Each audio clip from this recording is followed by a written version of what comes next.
Anybody want to open up a bank?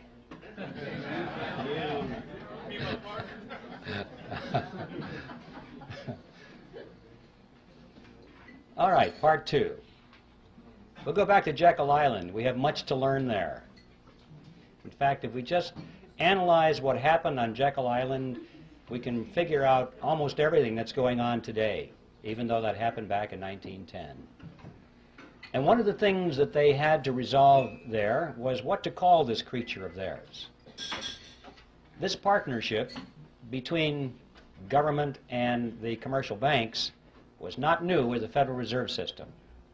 In fact, this concept was created back in Europe in the 16th century, and it was perfected with the Bank of England in 1694. This is the kind of thing from that date forward that all of the governments of Europe adopted. Now, they didn't call it a mandrake mechanism like I do. They called it a central bank. Now, that's the technical name for this partnership. If you want to look this process up in a textbook or an encyclopedia, you'll find it listed under central bank. So the central banks were created in Europe in the 16th century. There's very good reason for that. The kings and the princes of Europe discovered from hard experience that they could raise the taxes of their subjects only so far, and then there was a ceiling. They had a tax revolt on their hands. There was resistance, and they had real revolution or revolt on their hands, and they tended to lose their jobs or their heads. So that was it, folks. 40%, 43% seems to have been the natural limit. However, once they got the central bank mechanism worked out, this was a whole new ball game. Now the lid was off, and they were able to collect 50%, 60, 70, and in some cases 80% of everything that their subjects produced.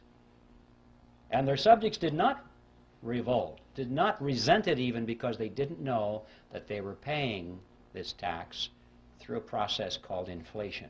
All they knew was that the prices were going out of sight, and they had no inkling that it was their government in combination with the private banks that were taxing them in this fashion.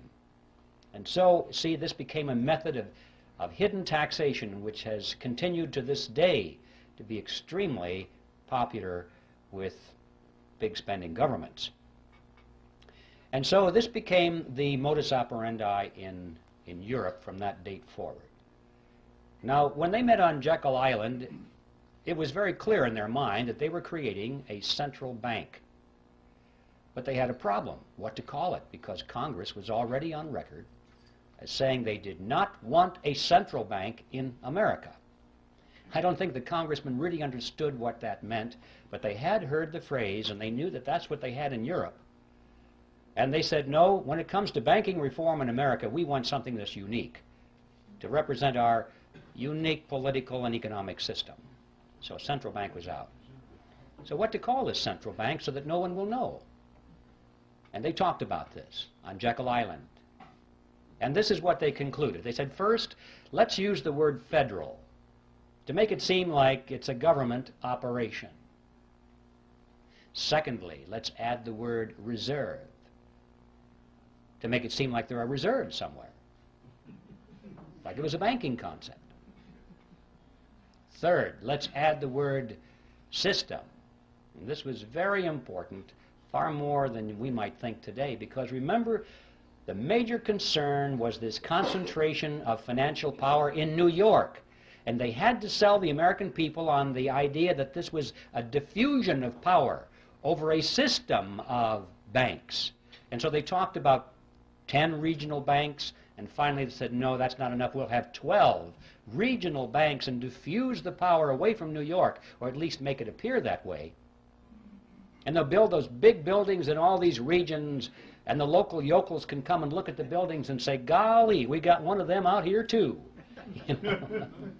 And the impression was that because these buildings were out there, that the power was pulled away from New York and diffused throughout a system of Federal Reserve banks.